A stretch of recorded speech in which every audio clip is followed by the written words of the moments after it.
necesito sacarme una plaza para poder comer. He tenido también la suerte de eso, de conocer a entrenadores de éxito. El caso de Mikel Arteta, cuando estuvimos trabajando en el Manchester United, al propio Guardiola, en cualquier A vehículo. día de hoy tú podrías entrenar Real Madrid. Sí, técnicamente sí. Ahora mismo conocí a José Mourinho, que era el entrenador en aquel momento. Nos transmitió que él era una persona que tenía el control de todo lo que pasaba allí. Pues bueno, he tenido la fortuna de conocer personalmente a Zidane, por ejemplo. ¿Has tenido una conversación con él? Sí, sí, sí. A Cristiano Ronaldo también, con el que también tuvimos una anécdota graciosa.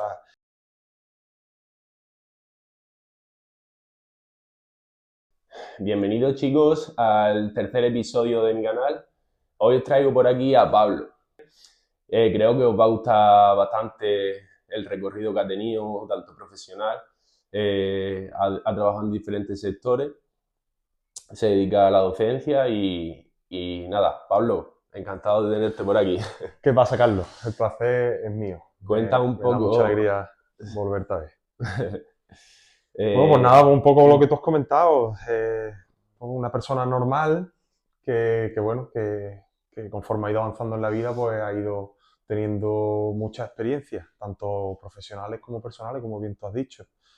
Y bueno, verás, no considero que sea nada extraordinario, sino simplemente pues eso, un poco mi historia, la de otra persona bueno, que va avanzando en la vida y Cuenta un poco a qué te dedicas, qué es de tu vida ahora, un breve resumen. bueno, pues yo actualmente soy docente de educación física. Concretamente imparto docencia en ciclos formativos de actividades físicas en el medio natural.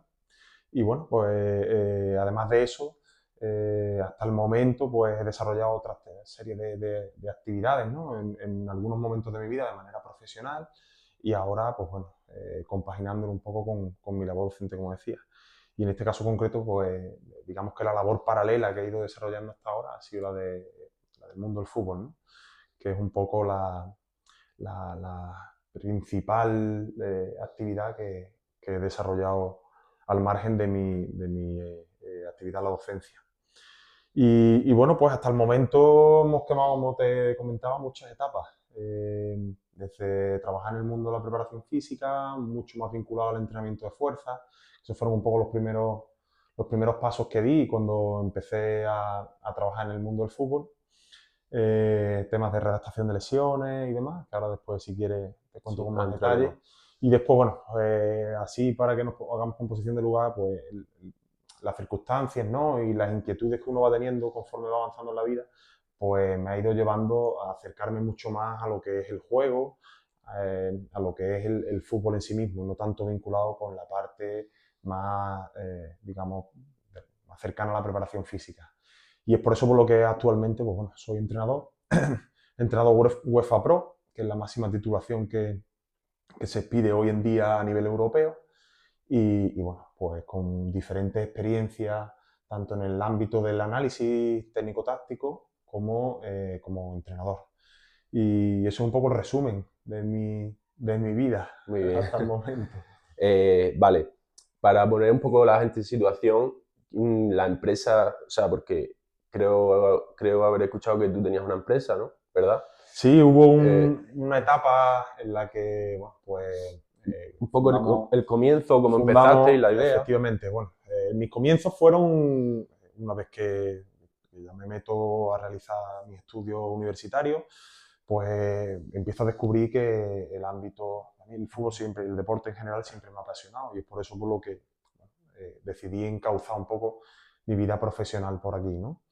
Y una vez que ya fui poniendo los pies en la universidad y fui descubriendo lo que realmente es el mundo del entrenamiento, pues fui dándome cuenta de que era un mundo que me apasionaba, ¿no? Y que fundamentalmente lo que me atraía era, bueno, en aquel momento, todo lo relacionado con el entrenamiento, con la fisiología, con el entrenamiento de fuerza fundamentalmente, en fin, y bueno, y por supuesto vinculado todo al fútbol, ¿no? Y a partir de ahí, pues bueno, empecé a realizar cosas, empecé a trabajar como preparador físico en clubes de fútbol y en mis últimos años ya, pues bueno, empecé a establecer relación con una persona que fue muy influyente en mis inicios, bueno, y por supuesto hasta el día de hoy, ¿no? A la cual le debo mucho, que fue uno de mis profesores, Javi Núñez, que por aquel momento, pues bueno, él ya venía con una amplia carrera en el ámbito de la preparación física, de hecho es un referente a nivel nacional, y con el que, bueno, pues fui aprendiendo, me fui nutriendo y me dio también después la oportunidad de trabajar con él en la que era su empresa, una empresa vinculada al tema de la readaptación, de las lesiones, fundamentalmente entrenamiento de fuerza, y que, bueno, pues ellos interveníamos ya, una vez que ya me incorporé yo también, fundamentalmente con jugadores de fútbol, aparte también con público de diversos tipos, pero en el ámbito deportivo el mercado de la empresa era mayoritariamente jugadores de fútbol. Y bueno, y esos fueron un poco mis inicios. Y a partir de ahí, pues empezamos a trabajar con una tecnología peculiar, muy específica del entrenamiento de fuerza, que bueno, que en aquel momento estaba de alguna manera, estaba despegando, ¿no? Estaba en desarrollo y que por las circunstancias que se dieron en este centro de entrenamiento del que te estoy hablando, pues bueno, empezaron a desarrollarse metodologías de trabajo en torno a esa herramienta, ese tipo de herramientas de entrenamiento de fuerza que por aquel momento no eran tan populares, ¿no? Y a partir de ahí, pues bueno, yo fui, como te decía, aprendiendo y nutriéndome de los conocimientos de todos los profesionales tan grandísimos que tenía alrededor y fui introduciéndome en ese ámbito. Luego, me interesa entrar en concreto cómo surgió, digamos, el primer paso. O sea, yo quiero saber con quién te pusiste en contacto, cómo fue, digamos, los primeros meses al montar tú ese negocio.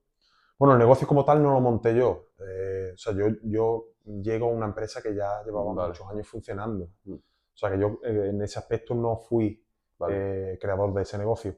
Sí que es cierto que después sí fundamos a posteriori una empresa va un poco, nace al rebufo de la actividad que se desarrollaba en esta empresa que te hablo en concreto y en la de la cual sí que fui socio fundador. Pero no estamos hablando de la misma etapa, eso es una etapa ya posterior. Y bueno, pues las cosas van surgiendo de manera natural, Carlos. Yo no soy una persona, mi familia es una familia normal, mis padres no se han dedicado nunca al ámbito deportivo, no tienen negocio, no tienen nada. Entonces, bueno, yo un poco es el camino que me he ido labrando por mi forma de trabajar, por mis capacidades y poco más, la verdad.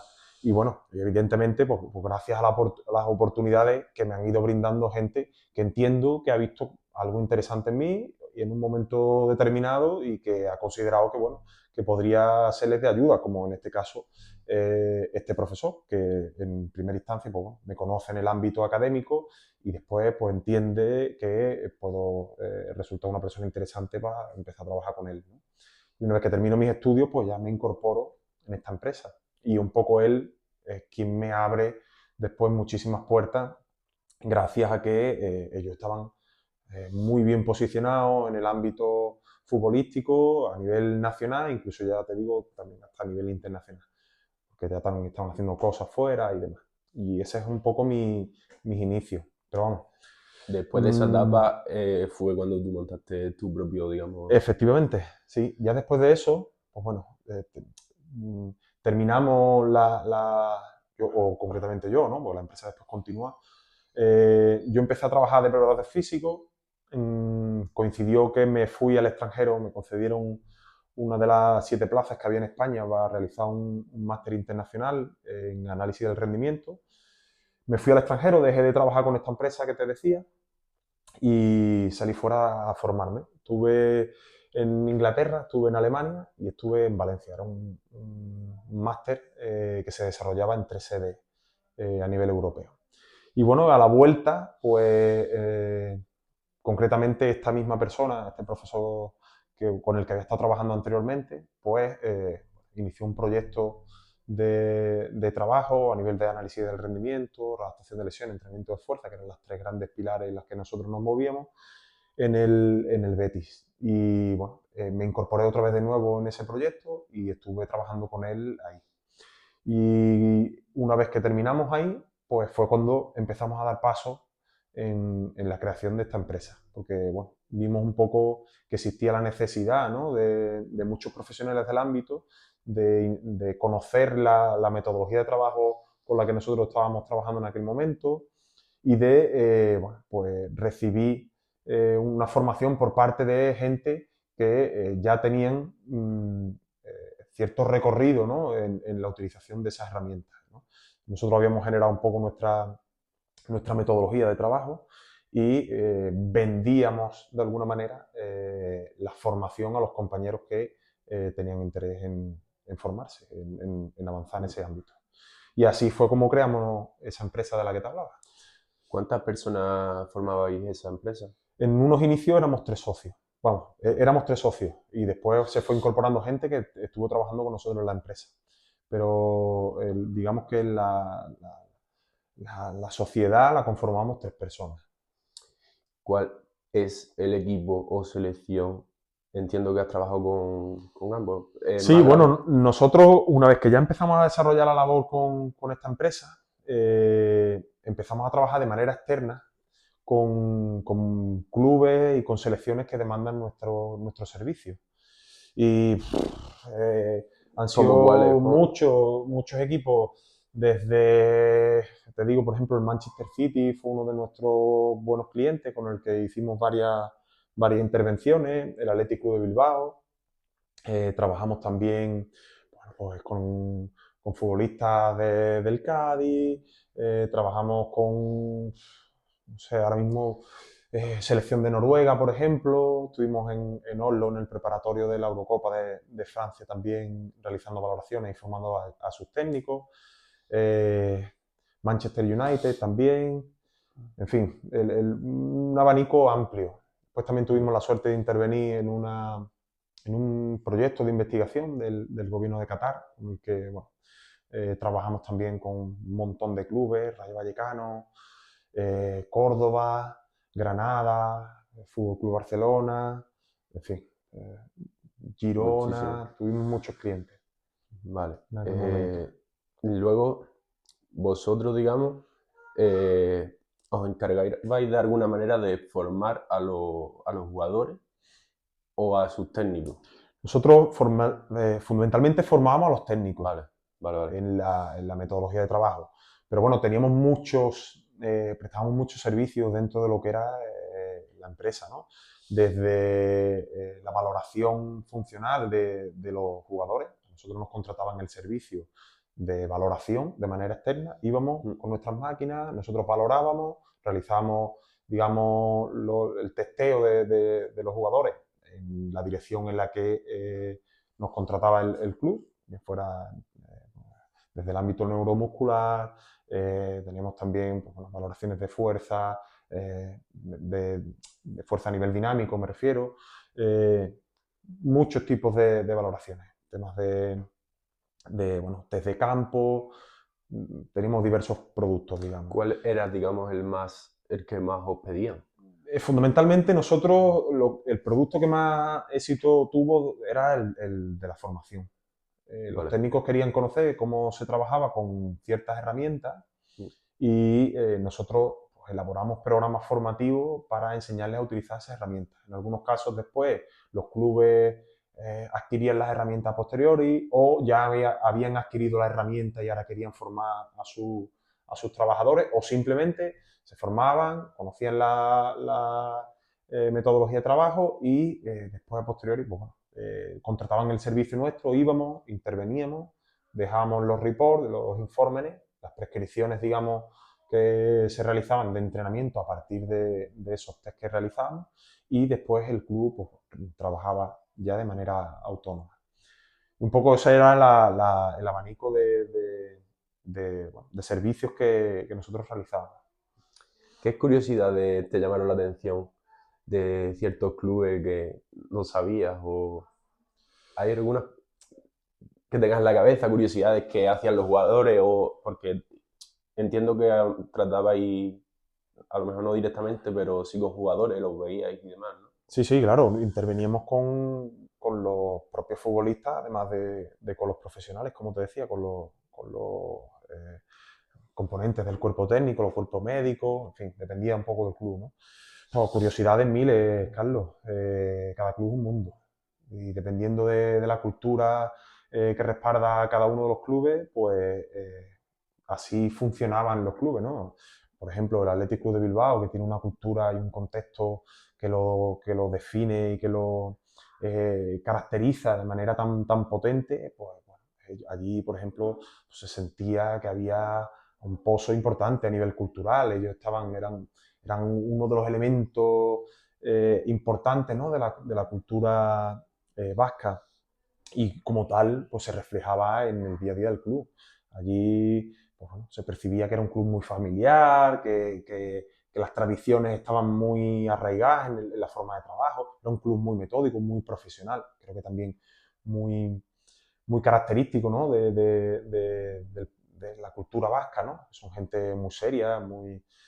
Y bueno, pues un poco cada club pues tenía su historia, ¿no? En Inglaterra, pues la cultura inglesa también definía mucho cosas tan sencillas como los procedimientos de trabajo, o cómo los futbolistas se alimentaban en el día a día del tiempo que pasaban en las instalaciones del club. En fin, son cosas que son inherentes al contexto en el que los clubes se encuadran.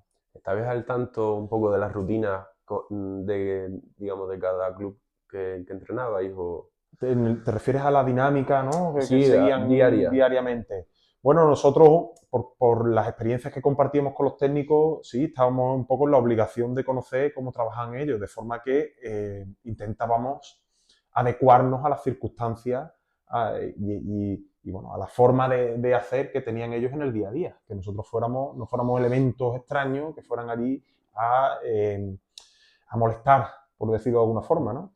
Entonces, pues bueno, nosotros intentábamos de alguna manera conocer cuáles eran las circunstancias y cuáles eran los intríngulis, ¿no? Que definían un poco las dinámicas de trabajo a nivel semanal. Pero como nosotros realizamos un trabajo más de manera externa, pues no estábamos en el día a día, no estábamos en el desarrollo normal, por ejemplo, de un microciclo de trabajo de una semana.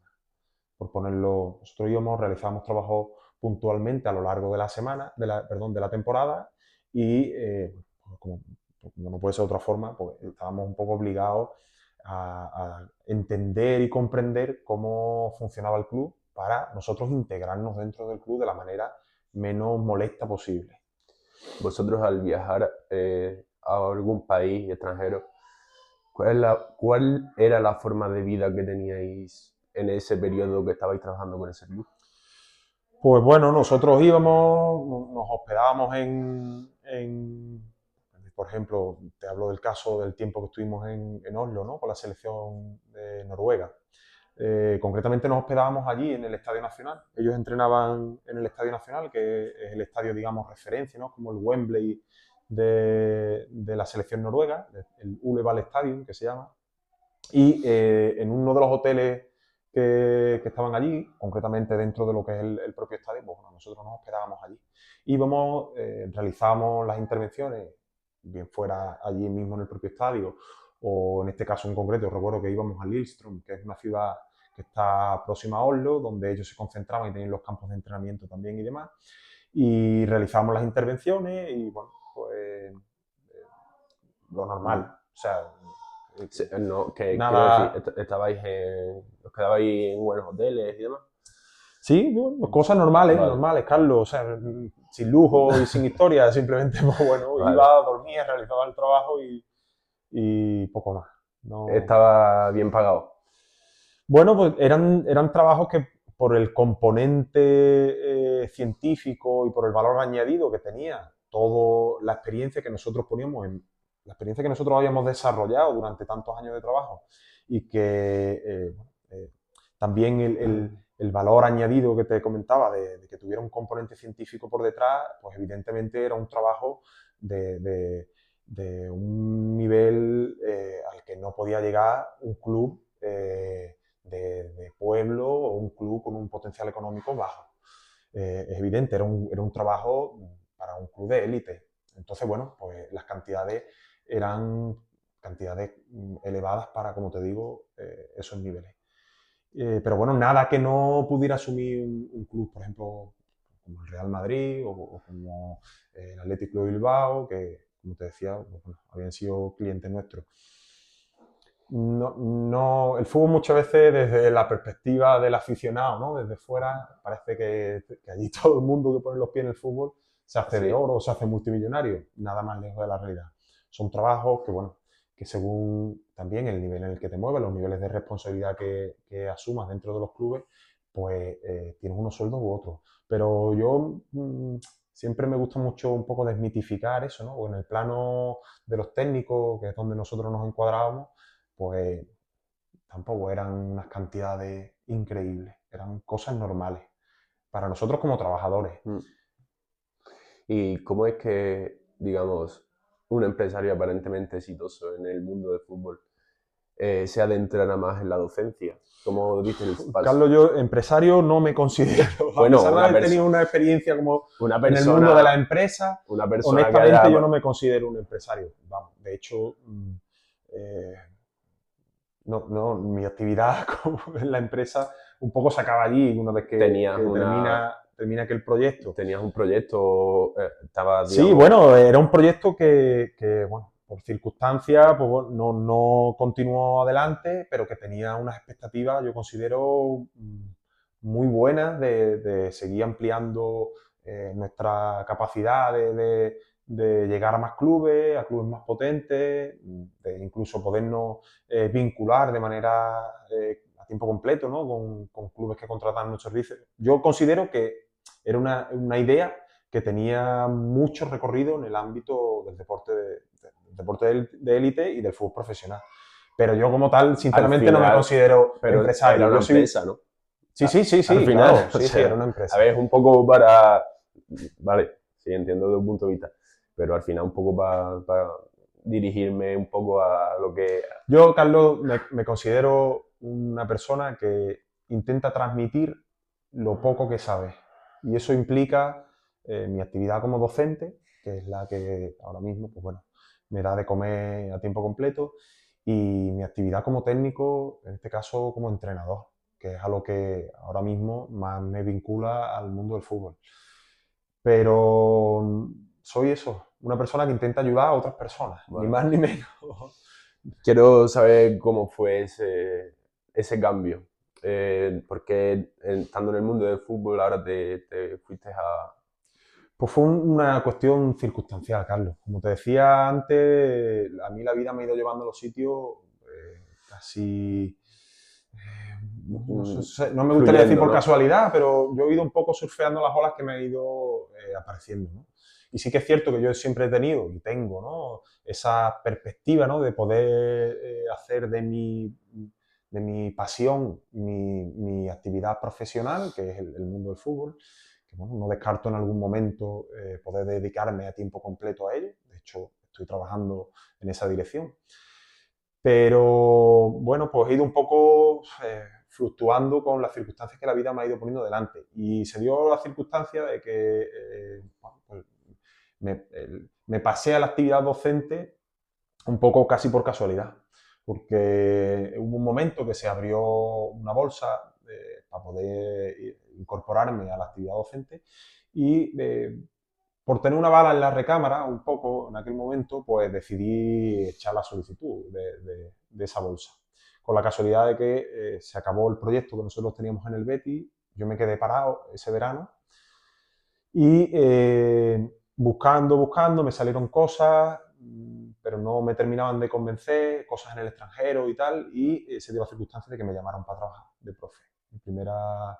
Mi primera experiencia como profe fue en Granada, una experiencia maravillosa, fantástica.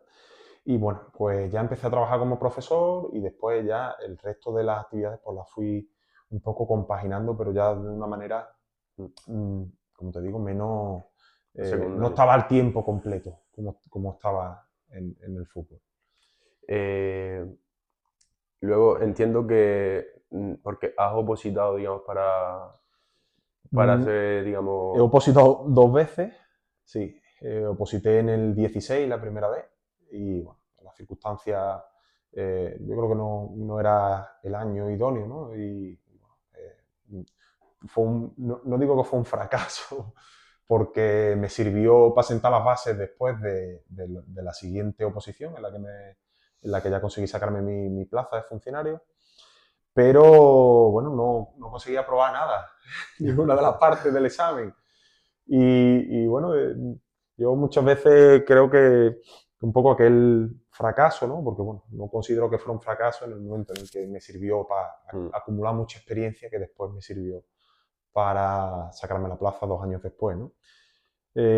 Considero que fue parte también necesaria y parte del camino para estar ahora mismo donde estoy. Y ya después, en el año 18, fue cuando conseguí sacarme ya la plaza definitivamente. Ahí sí hizo una muy buena oposición y bueno, pues En esos 2 años estuviste estudiando diariamente. ¿Cómo planteaba? trabajaba y estudiaba. Por las mañanas trabajaba de profe y bueno, por las La tardes dedicabas a las los dedicaba al estudios. estudio. Sí. Vale. Más o menos cuántas horas le dedicabas. Muchas, Carlos.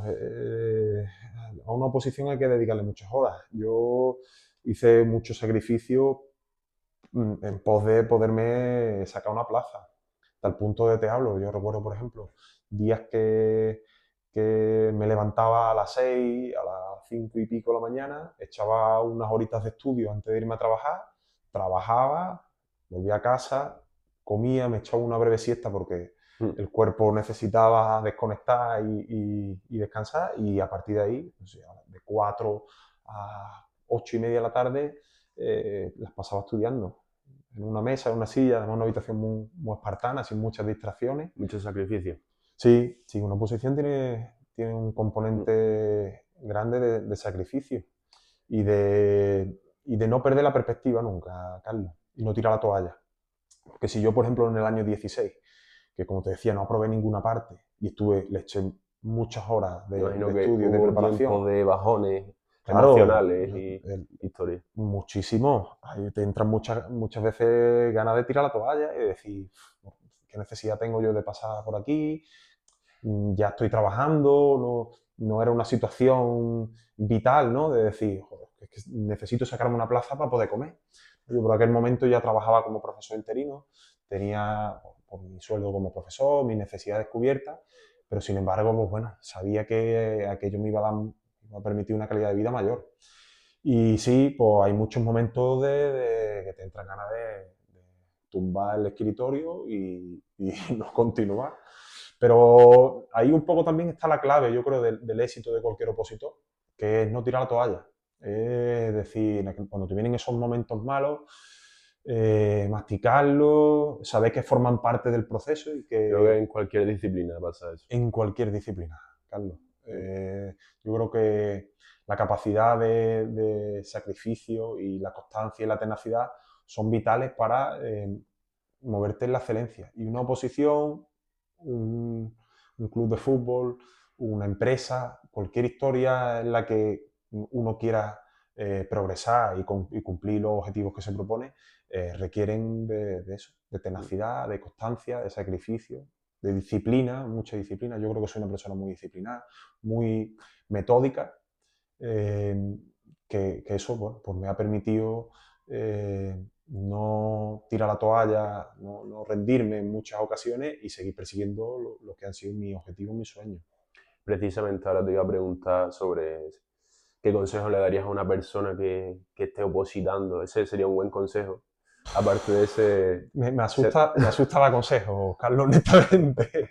No, Hombre, creo que no soy tendrás nadie para darle alguno consejo a nadie, básicamente porque bueno, las circunstancias de cada uno son específicas. general. Pero bueno, si alguien me pidiera mi opinión, ¿no? Sobre cómo enfrentar, en este caso, un proceso de oposición, pues, pues que sobre todo que tenga claro dónde quiere llegar y que, bueno, a mí personalmente me servía mucho el orden, la disciplina, el saber bueno, que son años que lo vas a pasar mal, pero que después, una vez que consigues tu objetivo, Se debe te va a recompensar. permitir pasar años muy bien. Entonces, pues bueno, que no pierda la perspectiva nunca, de a dónde quiere llegar, que lo haga pensando en que uno también lo hace porque le gusta, porque es su vocación. sé, pongo el caso de alguien que quiera opositar, no sé, por ejemplo, a bombero, ¿no? Creo que son profesiones muy vocacionales porque pasar por un proceso tan traumático como una oposición eh, no, no se entiende si detrás no hay un objetivo que te mueve por dentro y que te permite seguir peleando y no tirar la toalla. Entonces, pues bueno, un poco eso. Y que cada uno encuentre su equilibrio dentro del proceso. ¿Crees que una De oposición. persona podría sacarse una oposición si no lo tiene del todo claro y, o sea, tiene claro a lo mejor, quiere dedicarse a un trabajo en específico, pero no está dispuesto a poner toda la carne en el asador? Si no estás dispuesto a pagar el peaje que supone una oposición, No la saca. considero que tienes que tener mucha fortuna, que también se da. O sea, hay personas que se le dan una serie de circunstancias y sin mucho sacrificio y tal, pero esos casos son extraordinarios. Esos casos no son los casos normales de un opositor. Yo te hablo en el ámbito de la docencia y conozco, siempre se habla, ¿no? De mucha gente, yo me estudié, en mi caso nosotros tenemos 65 temas. Yo me estudié 10 temas y me saqué la oposición. Pues eso es muy difícil. Eso no es lo normal. Lo normal es alguien que va con el 80% del temario, 85%, incluso gente que se curra hasta el 90% o el 100%, ¿no? Esa gente son los que normalmente terminan obteniendo su plaza en esta y en cualquier oposición. Básicamente porque es una cuestión probabilística. O sea, al final, cuando tú, de todas las circunstancias, que son muchísimas, que se te pueden enfrentar en un proceso de oposición, manejas El gran un porcentaje porcentaje muy exacto. alto, pues vas a tener muchas más probabilidades de terminar teniendo éxito en el proceso. Ahora, eh, si tú te lo has preparado súper bien, si has hecho muchísimas horas, has cuidado muchísimos detalles, también hay circunstancias que forman parte del proceso y que te pueden dar traste con tu objetivo. Te pongan malo ese día, que los temas que salgan en la oposición no sean los temas que tú dices, tengo 65 temas y me he estudiado 62 y me han entrado los 3 que no me he preparado. Pues forma parte también del proceso. Pero incluso hasta eso considero que un opositor tiene que ser capaz de entender y de asumir como parte necesaria del camino que tiene que recorrer hasta conseguir su plaza. Y cuando te llevas un estacazo de ese tipo, aquella gente que dice, no voy a rendirme, voy a continuar. Esto ha sido súper injusto, no me lo merezco, tal, pero No voy a tirar la toalla. efectivamente, voy a seguir intentándolo porque creo que estoy en el camino. Esas son la gente que termina teniendo éxito. Entonces, bueno, un poco eso. Ese mensaje. Vale. Luego, una vez que consigues el trabajo, tu puesto, imagino que sentirás recompensado todo el proceso. Sí, evidentemente, ¿no? Sobre todo lo que sientes yo personalmente sentí liberación. Mucha gente me pregunta, "Hostia, ¿tú tuviste muchísima alegría o sentiste que habías obtenido la recompensa?" Yo personalmente, el día, sí, evidentemente, ¿no? Te pones contento y tal, pero tampoco fue una cosa extraordinaria. Ahora sí que sentí liberación, la sensación de decir, eh, Por no, fin. claro, no tengo que volverme a sentar otra vez en esa silla, estudiar otra Ya. vez, casi por obligación, ¿no? Ahora lo que sentía es que iba a seguir formándome porque al final, pues bueno, yo considero que una persona no termina de aprender nunca y que en este caso ya las cosas en las que iba a meterme, las cosas que iba a seguir estudiando iban a ser cosas porque realmente me apetecían. De hecho, empecé después a formarme como entrenador, empecé a sacarme los títulos de entrenador, que también me han llevado muchos años hasta obtener toda la titulación posible, pero en este caso ya concreto era la sensación, ¿no? De decir, joder, ahora voy a hacer lo que realmente me gusta y Vale. no voy a estar sufriendo un proceso que, como te decía, en algunas ocasiones no refleja la valía que uno tiene como profesional o la capacidad que puedes tener como docente y que muchas veces es cruel y es injusto para las personas que se están preparando una oposición. Y bueno, un poco esa fue un poco la sensación que tuve yo. que no quiere decir que sea la única, ¿no? Cada uno No, vive claro. ese momento y Mm. cada uno lo experimenta de una manera. ¿Crees, por otra parte, que el sistema de educación de hoy en día está bien planteado? ¿Cambiarías alguna cosa en particular? Pues yo O... cambiaría muchas cosas. Yo personalmente cambiaré muchas cosas, sí. Mm. Creo que hay muchas circunstancias que no benefician a los alumnos actualmente y que, bueno, que sí que necesitarían un cambio. Yo como profe creo que la profesión está muy burocratizada. Creo que pasamos demasiado tiempo rellenando papeles que deberíamos de emplear en pasar tiempo con el alumnado, enseñándole y formándolo. Creo que la formación debería ser muchísimo más práctica. Creo que tenemos una carga teórica enorme y que muchas veces somos presos, ¿no? de los planes de estudio, de los programas formativos. Bueno, dentro de la libertad que tenemos como docentes, inevitablemente creo que hay muchas veces que pasamos demasiado tiempo en el aula. Pero bueno, al final, dentro de las posibilidades y las capacidades que tenemos cada uno, o la libertad docente, ¿no? Mm. La libertad de cátedra, esa de la que tanto se habla, pues bueno, intentamos, o personalmente yo en mi caso intento que sea de la forma más práctica, más significativa para el alumno, que el alumno encuentre que realmente esos aprendizajes le pueden Pero servir para cualquier ámbito de la vida en el que cada profesor estén. también tendrá su forma de dar clase, a lo mejor tú enfocarás un pelín dentro de tus límites a una manera más práctica, ¿no?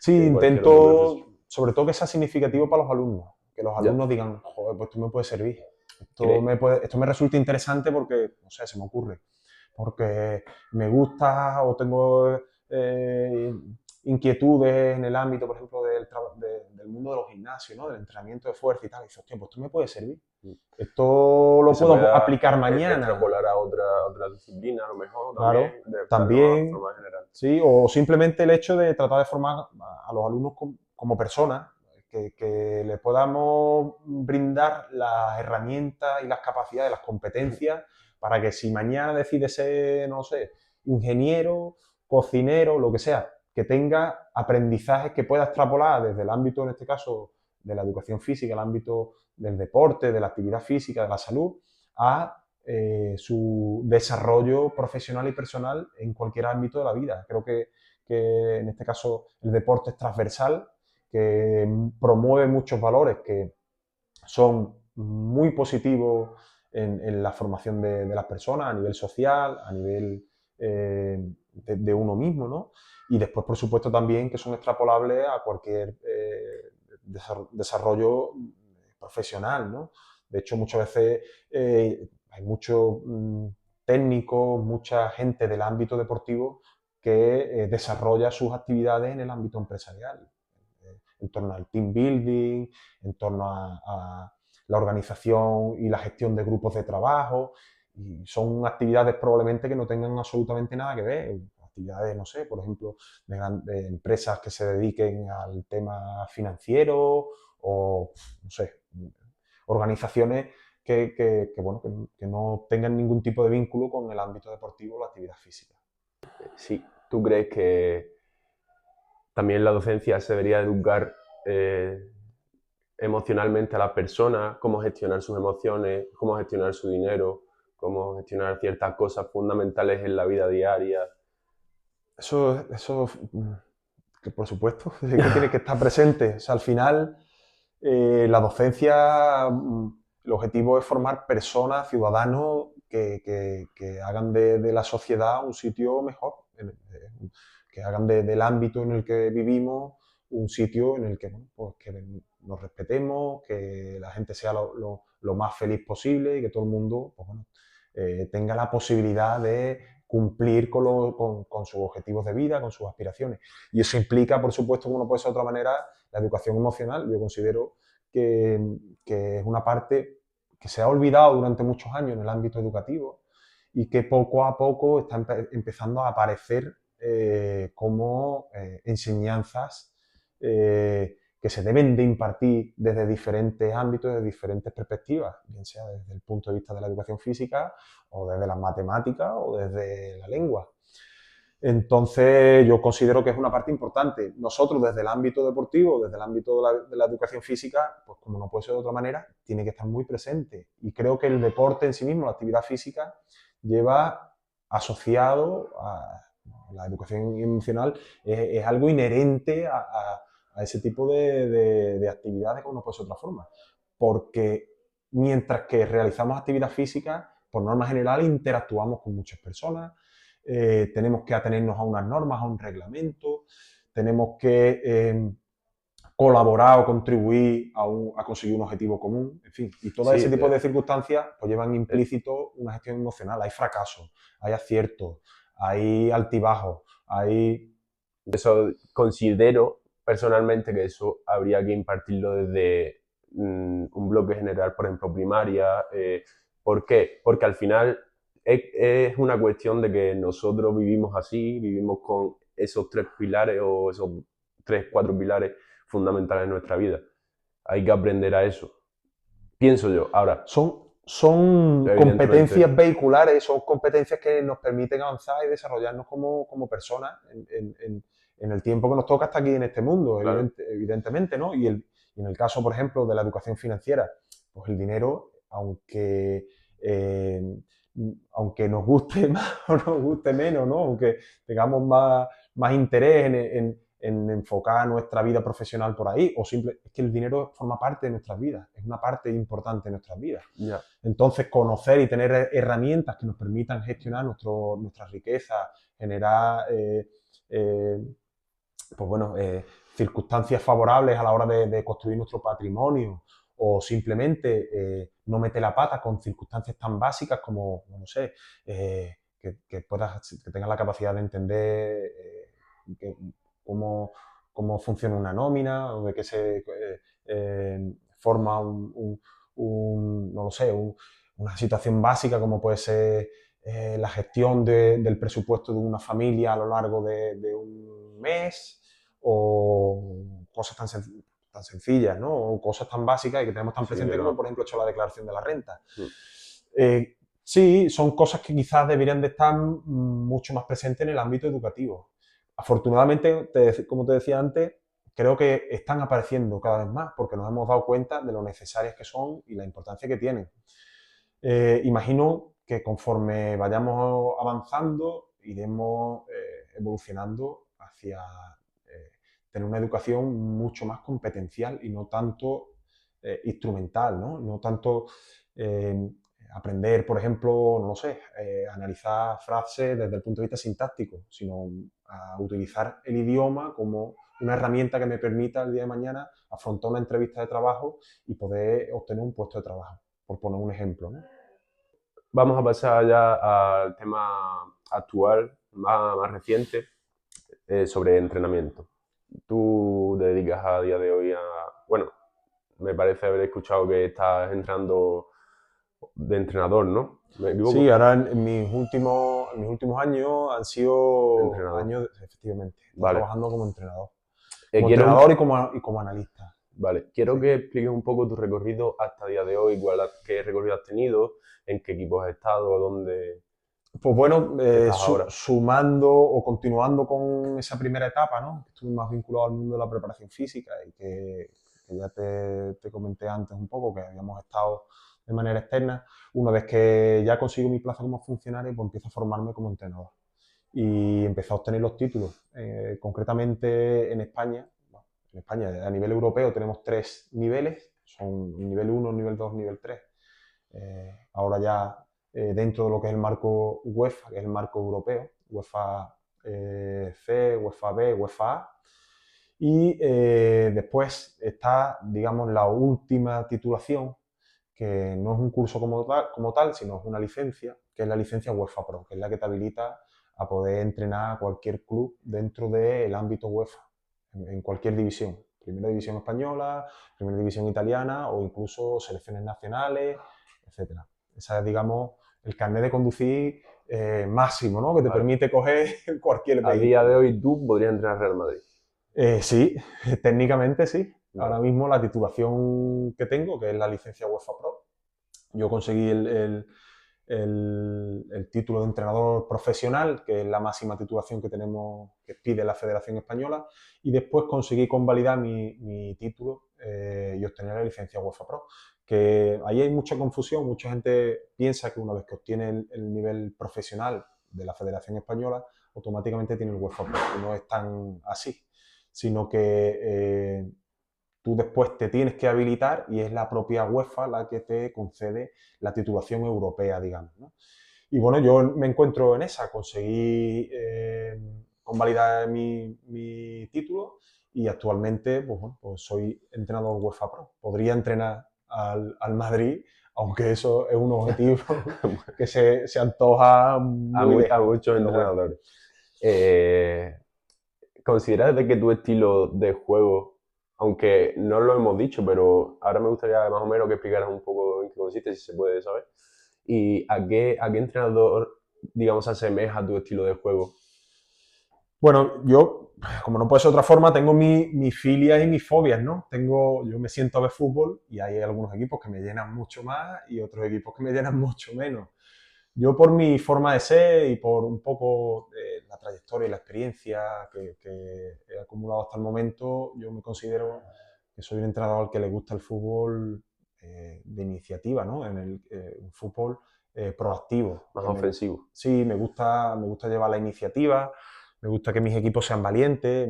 Soy un entrenador que creo que le nace el arriesgar, ¿no? No me asusta tanto asumir pues bueno, Sí, circunstancias que en pos de conseguir, como te decía, tener más el dominio del partido, tener una producción ofensiva más grande, pues bueno, me puedan después suponer problemas a nivel defensivo.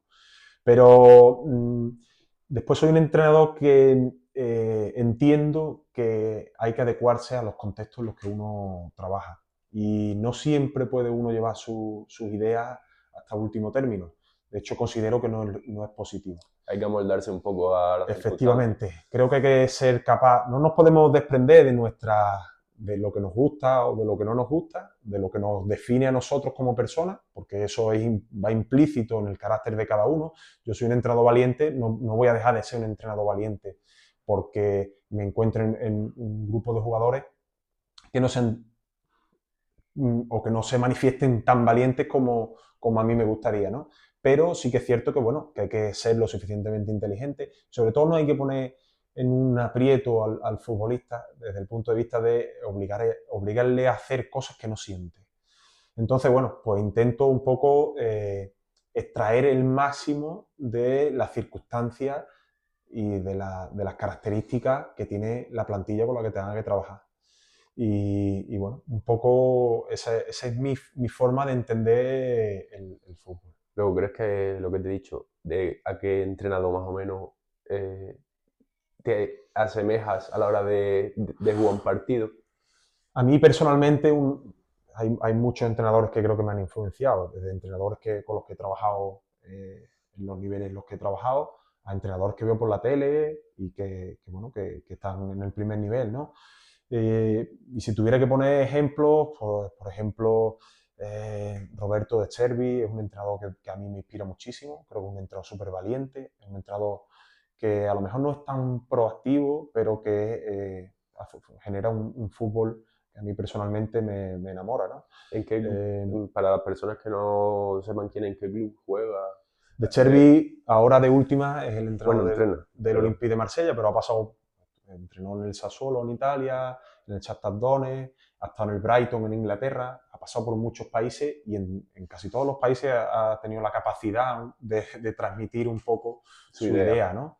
Gasperini es otro entrenador que también me gusta mucho, que a lo mejor también es un entrenador más que guarda un poco más, pero que propone un fútbol muy vertical. Y después, bueno, referencias como Guardiola, es una persona que por el trabajo que ha ido desarrollando considero que también ha influenciado mucho en mi forma de entender el fútbol. Entrenadores, bueno, recientemente, ¿no? Pues por ejemplo, Abel Gómez, que creo que ha sido un entrenador del que también he aprendido muchísimas cosas cuya metodología de trabajo me ha parecido también muy interesante. No sé, hay muchos entrenadores y muchos futbolistas bueno, que un poco han ido construyendo mi percepción del fútbol y de los que he ido nutriéndome y aprendiendo. ¿Hay algún jugador que te haya cambiado la forma de entender tu idea o te haya hecho cambiar algo? De jugadores con los que yo he trabajado, Sí. sí, por supuesto. Ha habido muchos jugadores que me han enseñado caminos que yo mismo no había visto. Y bueno, y evidentemente hemos fomentado que eso ocurriese, ¿no?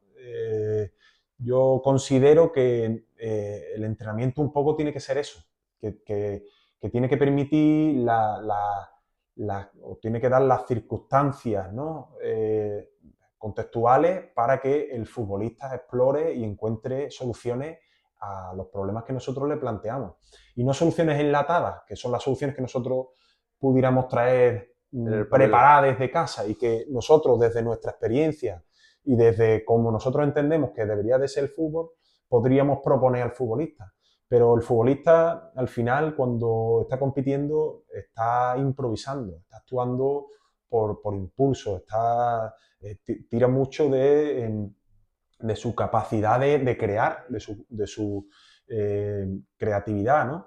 Entonces, pues bueno, mi forma de entender el entrenamiento un poco va en esa línea, en intentar facilitar contextos de aprendizaje que permitan un abanico muy grande de posibilidades y muchos caminos que el futbolista pueda explorar. Entonces, se han dado circunstancias que durante una tarea, durante una semana de trabajo, durante una temporada, el propio futbolista ha ido enseñándome caminos que yo ni siquiera me había planteado y me ha dado soluciones a problemas que el rival me ha planteado o que yo mismo desde el análisis he ido viendo que nuestros equipos podían tener y que me ha ido mostrando el futbolista de manera natural. Y por supuesto, pues yo he intentado asumir y he intentado sacarle partido a esas soluciones que ellos han ido encontrando por sí mismos.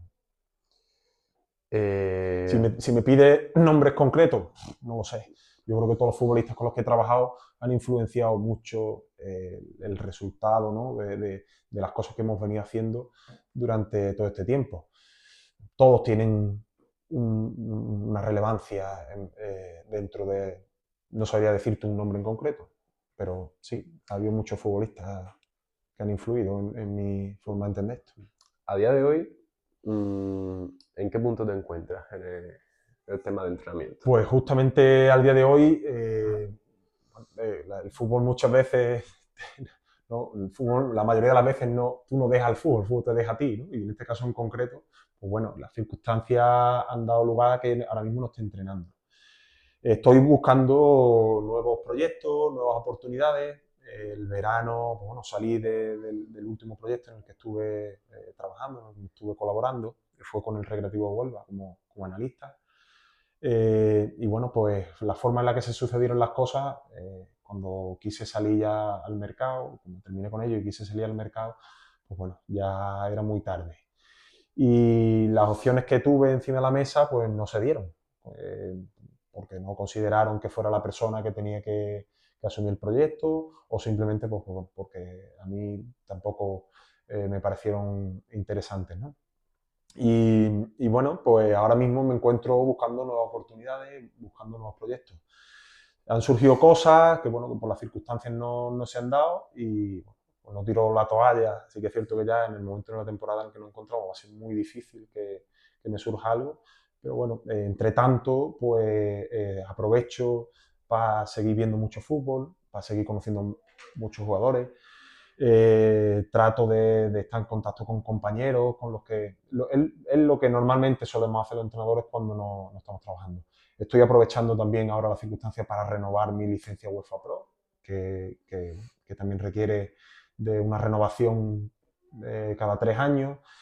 Y tratando de evolucionar también como entrenador para que en el momento en el que llegue la oportunidad pues estar preparado y poder asumir cualquier proyecto interesante y que se pueda dar. Luego, ¿a qué objetivo a largo plazo tienes en mente? Es decir, quiero que seas un poco no tienes por qué ser realista, o sea, ¿dónde te gustaría aspirar? ¿Qué equipo, Bueno, qué club yo, te yo, gustaría?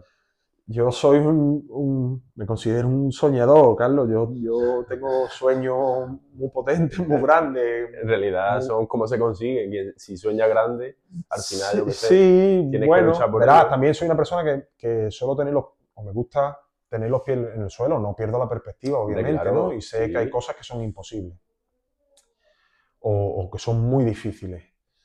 Pero bueno, yo sueño en grande, me gusta soñar en grande. Y bueno, pues en el ámbito futbolístico, pues me marco metas que considero que pueden ser factibles en el corto o medio plazo, que como te decía, pues bueno, encontrar el proyecto lo suficientemente interesante como para que me permita, bueno, parar mi actividad como docente, pedir una excedencia y dedicarme a tiempo completo. Yo creo que por mi trayectoria, por la experiencia que ya he ido acumulando, confío mucho en mis capacidades también, honestamente, en la formación que he tenido, en, mi, en mis competencias como entrenador. Creo que puedo tener la capacidad de desarrollar una actividad profesional dentro del ámbito futbolístico. Bueno, aunque ya he dado pasos dentro de ese mundo, ahora pues bueno, me gustaría poder retomarlo y, como te decía, pues dedicarme a tiempo completo. Y un poco mi objetivo fundamental, pues bueno, si me pides cosas concretas, pues no sé, pues, trabajar como entrenador en un equipo profesional. ¿cómo cuál? Joder, pues me gustaría llegar a primera división, me gustaría llegar a En el equipos equipo que sea. profesionales. Yo No tienes no preferencia tengo en... preferencias, Carlos. Vale. Eh, yo creo que un profesional tiene que estar abierto a trabajar en cualquier contexto y sobre todo ser capaz de entender bueno, que estamos en el mundo del fútbol para ayudar en los proyectos que se nos vayan presentando, en los que confíen en nosotros y en los que nosotros Vale. pues, también veamos que podemos desarrollarnos y de los que podemos disfrutar. Entonces, pues bueno, Evidentemente los también, clubes si es profesionales difícil llegar a primera división, es división muy difícil, imagínate llegar a un equipo que tú concretamente quieres. muy Pero difícil. si tuvieras que elegir, no, esa pregunta se responde también por sí sola, o Barça o Madrid, si tuvieras que elegir alguno, Bueno, no lo sé. o te llaman más la atención equipos más de la lista para abajo y llevarlos a mejores puestos. Considero que en España, concretamente, por ejemplo, tenemos clubes muy interesantes y no son clubes eh, top a nivel internacional, como puede ser en este caso el Barça o el Madrid, ¿no? Se me ocurre, por ejemplo, el Villarreal, que considero que es un club muy interesante por la forma que tienen de trabajar, por el cómo entienden el fútbol, por el trabajo que desarrollan, por ejemplo, con las categorías inferiores. Pues son contextos que me encantaría conocer y que me encantaría, por supuesto, pues poder trabajar algún día, ¿no? O clubes, por ejemplo, como el Atlético de Bilbao. No son clubes que pudiéramos poner top 3 en España o top 5 en Europa, pero son proyectos que, por supuesto, a mí me atraen muchísimo. ¿A partir de qué nivel empieza un entrenador a ganarse la vida con su trabajo? Un primer entrenador puede empezar a mal vivir. Yo creo que depende, también depende mucho del club. Depende mucho del club. Por norma general, yo Aproximadamente, sí. considero que en segunda ref ya es una categoría a la que uno se puede dedicar a tiempo completo. En tercera ref puede ser que haya entrenadores, de hecho seguramente los hay, que se dedican al fútbol a tiempo completo y que entrenan única y exclusivamente, o sea, trabajan única y exclusivamente en el fútbol, pero sí que es verdad que es todavía una categoría que no te permite o no permite a todos los entrenadores profesionalizarse por completo. Yo creo que ya en segunda red, ahí ya sí hay la mayoría de los entrenadores, por no decirte todo, son profesionales. Y a partir de ahí, pues evidentemente, conforme vas avanzando en categoría, pues también vas avanzando en mejores contratos, en mejores proyectos y en mejores circunstancias de trabajo. Pablo, la última preguntita. Sobre los jugadores. ¿Cómo él lidia con ellos? Si te enfadan mucho los vestuarios, o ¿cómo planteas eso? Bueno, pues, trabajar con los jugadores, pues, bueno, no tiene o no es muy diferente a lo que podría ser trabajar, pues, por ejemplo, con alumnos o trabajar con personas, con trabajadores de una empresa, o lo que sea. Al final estás tratando con personas, ¿no? Pero sí que es verdad que el contexto del fútbol pues, es un contexto peculiar, ¿no? Y tienes que conocer ciertos códigos que debes de entender y con los que te debes de saber mover para que tu objetivo como entrenador pues tenga éxito, ¿no? Y bueno, pues yo considero que soy un entrenador cercano con ellos, que me gusta, como estamos charlando aquí ahora, pues me gusta también charlar, tratar muchos temas, cuando estamos relajados, pues hablar casi de cualquier cosa, ¿no? Y después en el ámbito ya más profesional, del día a día del trabajo, pues bueno, me gusta que los jugadores aprendan, me gusta que los futbolistas pues eh, conozcan el porqué de las cosas que realizamos y sobre todo que, bueno, que entiendan que el fútbol es un deporte de equipo y que en relación, ¿no? O si me enfado mucho y tal, hay líneas rojas que nosotros como entrenadores y los futbolistas, por supuesto, no podemos traspasar, ¿no? Entonces, pues bueno, creo que soy un entrenador que la disciplina considero que es algo importante, que es necesario y que tiene que estar presente. Y hay situaciones, evidentemente, en las que sí, en las que me tengo que enfadar, ¿no? Y tengo que decir hasta aquí hemos llegado, o tengo que llamarle la atención a la gente y demás. Pero bueno, un poco, pues Por gestionar. norma general no es lo común el que tengas No soy un que... entrenador autoritario, no soy un entrenador dictatorial de esto se hace porque sí, o de tratar a la gente con la vara de orden y mando, ¿no? Me gusta consensuar las cosas, hay circunstancias donde se tiene que imponer mi criterio, porque al final, pues bueno, soy la persona que tiene la responsabilidad de dirigir al equipo, pero soy una persona a la que le gusta escuchar al futbolista, le gusta entender cuáles son sus circunstancias, qué es lo que sienten cuando están jugando, qué es lo que sienten cuando llevan a cabo un plan de partido. Y bueno, intento un poco gestionarlo así, de esa manera. Eh, pero bueno, nada que no sea mantener un equilibrio entre, como te digo, la disciplina, el orden que considero que tiene que tener un grupo de trabajo para que pueda funcionar de manera sana y pueda funcionar la dirección correcta, y después tener también pues, la flexibilidad que tienes que tener a la hora de tratar con personas, porque no se nos puede olvidar que, bueno, que el futbolista, a pesar de las peculiaridades que tiene el fútbol, pues son personas, como tú y como yo, que tienen preocupaciones, que se van a casa y tienen problemas familiares, que se ríen y lloran igual que nosotros y que, bueno, que tienen aspiraciones personales, aspiraciones de vida como las podemos tener cualquier persona. Entonces, pues bueno, nada extraordinario. El sentido común, intentar aplicar el sentido común y tratar a las personas como me gustaría que me trataran a mí, ni más ni menos.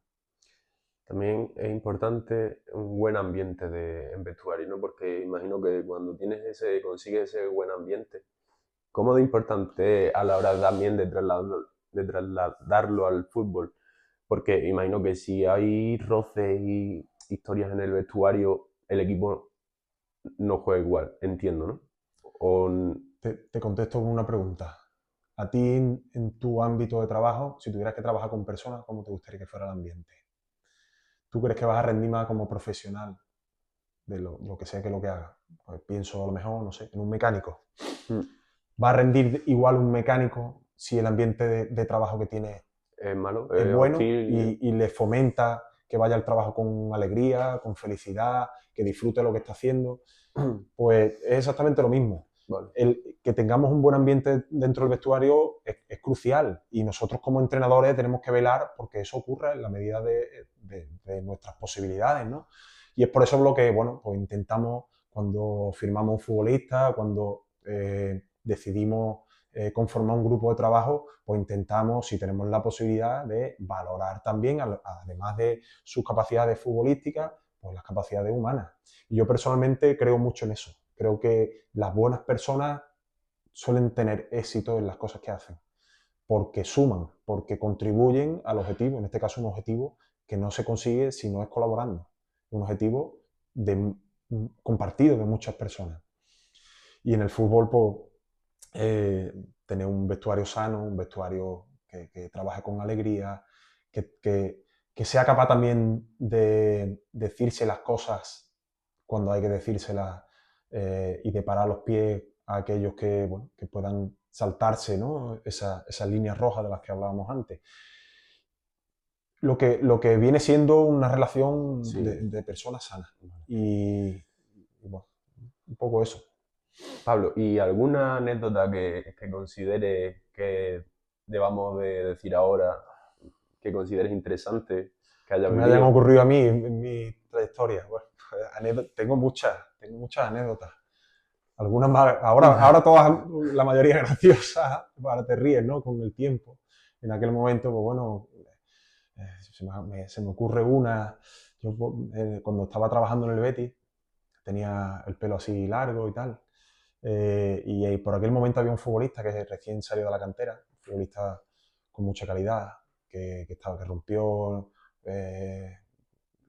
en el fútbol de aquel momento y que parecía que te iba a tener mucha proyección, ¿no? Que Eder Vilarchao, un futbolista vasco, que se parecía mucho a mí. Tenía el pelito largo, tenía, bueno, pues así la cara finita, delgadito, tal, espigado. Y bueno, se dio la circunstancia de que aquel año pues, el Betis tuvo una temporada muy mala, que fue una temporada de descenso a segunda división, y el ambiente a nivel social se puso muy caldeado, ¿no?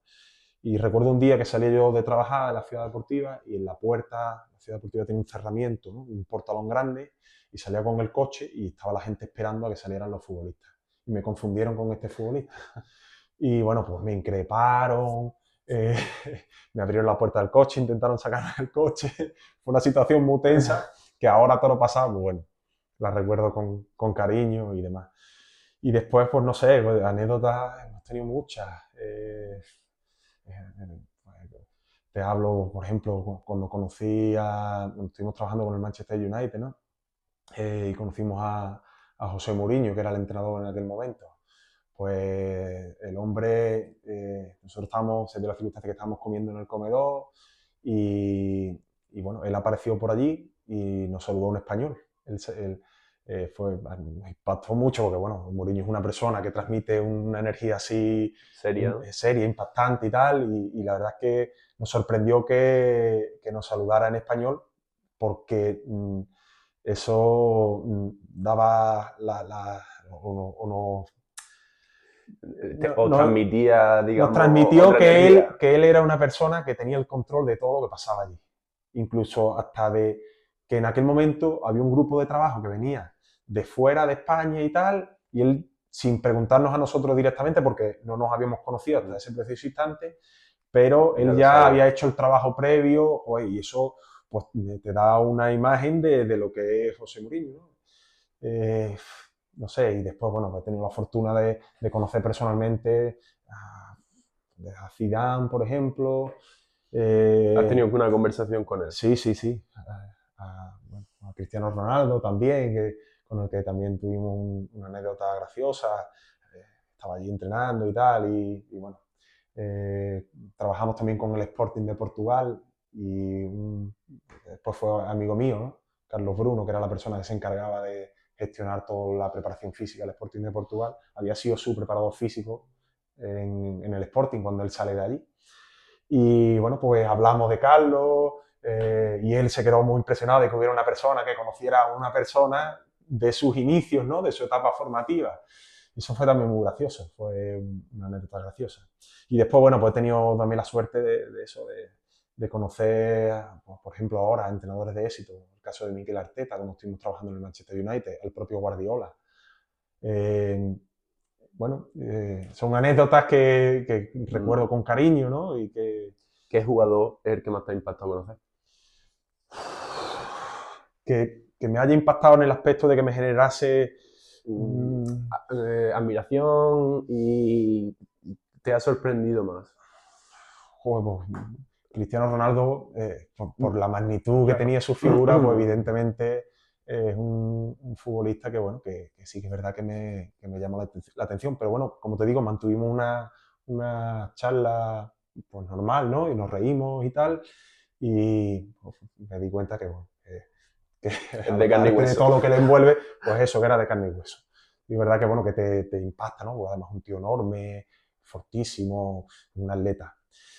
Y después, pues, no sé, pues, A entrenador también entiendo que has conocido a muchos. sí, mira, por ejemplo, Zidane me impactó mucho. Zidane, un tío muy serio, de pocas palabras, con una aurea así muy mística, ¿no? Un tío que transmitía energía, transmitía energía.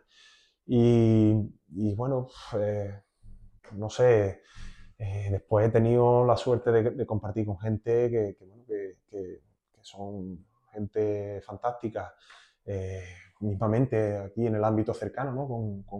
En el recreativo de Huelva, pues, profesionales que he visto en la tele y que después he conocido en el día a día y que son gente fantástica. Eh, no sé, Carlos. Martin Odegaard, por ejemplo, que tuve la oportunidad de conocerlo también cuando trabajamos con la selección noruega, pues me sorprendió también porque en aquel momento que fue cuando recién lo firma el Madrid, era un chaval por aquel entonces con 16, 17 años, no tenía más, y ella hablaba un español perfecto y un tipo súper amable. Desmitificas mucho, cuando conoces al futbolista en primera persona, desmitificas mucho la imagen que tienes, ¿no? Como aficionado. Muchas veces me pregunta la gente, ¿no tienes fotos con los futbolistas? Y digo, no, por dos razones. Una, porque profesionalmente, o sea, tú eres un trabajador, no eres un fan, no eres un aficionado, ¿no? Y tienes que comportarte como tal. Y después, en segundo lugar, por eso que te decía, ¿no? Porque desmitificas mucho la figura mediática del futbolista y lo humanizas mucho más, ¿no? Entonces, pues bueno, si se ha encartado porque ha establecido relación con algún futbolista y ha tenido algún momento, por ejemplo, de decir, bueno, pues nos echamos una foto y tal, pero si no es por eso, pues no, pues, situaciones normales y bueno, te das cuenta de que son personas como tú y como él. Bueno, Pablo, pues me ha alegrado mucho el volverte a ver, el traerte aquí a mi canal y espero que haya sido una buena experiencia también para ti. Sí, sí, Así yo que lo he pasado bien también, Carlos. La verdad es que sí. muchísimas Y me gracias. alegra, bueno, que estés profundizando, ¿no? En este mundo, que a mí personalmente, como ya te comenté antes de que nos viéramos, ¿no? Que me gusta mucho, sigo muchos podcasts, creo que es una herramienta interesante para aprender y bueno, estoy encantado, por supuesto, de ayudarte en esta nueva etapa de tu vida y para mí también es un lujo, ¿no? Mm. Que me den la oportunidad también bueno, de Eh, contar un poco mi Sí, hombre, experiencia a la tanta verdad gente. ya te adelanto que a la audiencia le va a gustar un montón. También quería deciros a vosotros que os suscribáis, que la mayoría que veis los vídeos no se suscribís, para básicamente estar al tanto un poco de los vídeos que subo y que sea un poco más cómodo, ¿no?